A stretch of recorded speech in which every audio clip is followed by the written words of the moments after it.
have to want something so big that it wakes you up in the middle of the night. You have to want something so big that you think about it all the time. No matter what happens to you, it ain't over. It ain't over.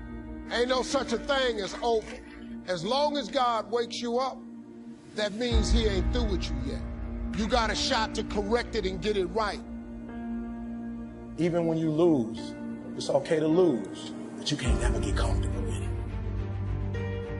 If you complain about not having work-life balance, spend more time on vacationing and your family. It's super simple.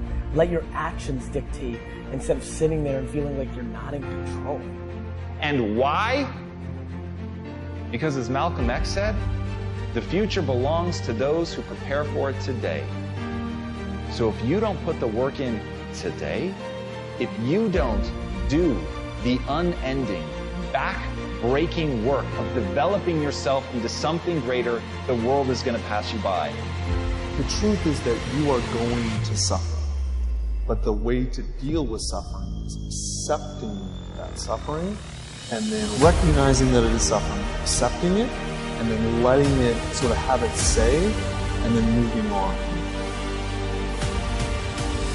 As long as I enjoy what I'm doing, I train hard, I have no regrets, and all I can do is give my best, then it's going to be fine, regardless of the outcome. It's important for me to actually hear criticism sometimes, you know, because I think that's what makes me a better player. And if you're getting up going to work on a job every day that you hate going to, that ain't living, man. You just existed. At one point in time, you ought to see what living's like. But the only way to see what living like, you gotta jump. There are moments when you're going to doubt yourself. I say, God, why is this happening to me? I'm just trying to take care of my children and my mother. I'm not trying to steal or rob from anybody. How did this have to happen to me? For those of you that have experienced some hardships, don't give up on your dream. This walk is hard, but the hardest walks lead to the greatest destinations. The toughest climbs always lead to the best views. It will be worth it in the end.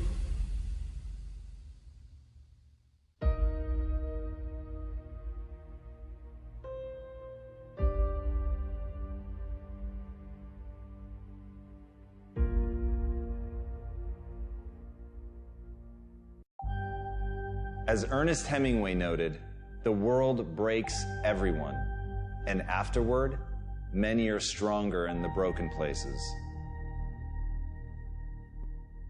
You have to be grateful for what you can get.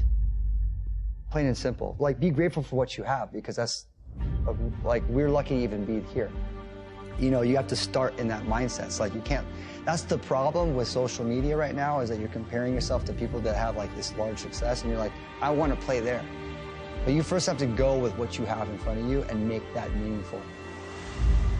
I don't care how hard you fail. I don't care how many times you fail the test. I don't care if nobody don't believe in you. It only takes you believing in yourself to get this thing done. As long as you believe in you, you got the right mindset, you got the right attitude, you can have whatever you like.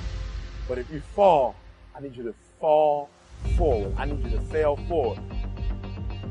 Every one of us who's a goal achiever sets goals, but very few people think about the obstacles that are there and them overcoming the obstacles. To understand, the only difference between the possible and the impossible is your set of skills, a belief in yourself. Getting better isn't a hack or a trick or a one change that you need to make. That most of you say you want to be successful, but you don't want it bad. You just kind of want it.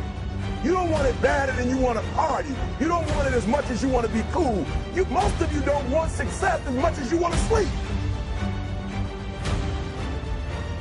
We all have things that we're believing for, dreams that we want to accomplish, problems we're hoping will turn around. Maybe it's to see our family restored, to lose some weight, to break an addiction, to start our own business. But sometimes as it goes on, month after month, even year after year, we don't see anything changing. It's easy to get discouraged and think, it's never going to happen. This is as good as it gets. I'll just learn to live with it. We all go through disappointments, setbacks, loss. Pain is a part of life. It's easy to get discouraged, even bitter. Think, why is this happening to me? But my question is, why isn't everyone? To me, it comes down to the strategies that you use. There really isn't anything objectively good or bad. There isn't anything that happens to you that can't be overcome. There isn't anything that could happen to you. Anything. You can't afford not to be you. You can't afford just to go to work so you can get a check. You cannot afford not to see what your greatest is. You can't afford not to put your foot all the way down and see what you can get out of life. You can't afford not to be you. You still in the game, which means if you're in the game and there's still time in the game, still time left in the game, you can still win the game.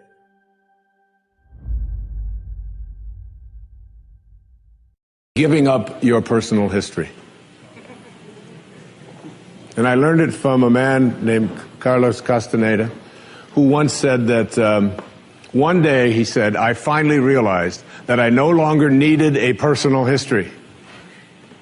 And just like drinking, he said, I gave it up. And that, and only that, has made all the difference in the world.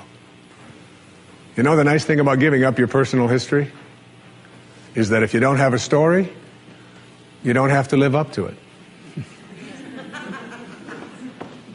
All of us have these bags of manure that we carry around with us called our past, and the people who have done things to us, and the events and the circumstances, all of this stuff that we use and we bond to, and we bond ourselves to these wounds of our past, and we identify ourselves on the basis of these wounds.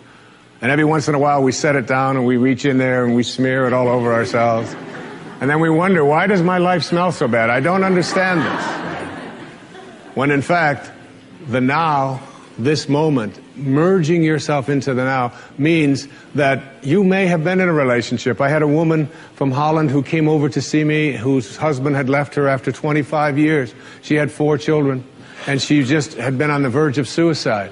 And she was losing weight, and she was depressed, and she was taking all kinds of drugs for it, and she was getting sicker and sicker because she just couldn't get over it. And she came to a book signing that I was doing at a bookstore down in Florida. And she said, you've got to say something to me. You've got to say something to me that will help me to get over this. And I told her this line. I said, give up your personal history. Merge yourself here, now, into this moment. And those 25 years are something, if you want to understand how to do it, think of your past as, oh, this hat. And this is your past. Now, you can't just set this thing down over here and walk away from it and give up your personal history, because you'll always have it there to look back at. What you do is you pick up your past and you embrace it. You understand it, you accept it as, I had to go through these things that I had to go through in order for me to get to this place today, and the evidence for that is that I did. You don't need any more evidence. You did. And then you toss it. You toss it. You embrace it and you toss it.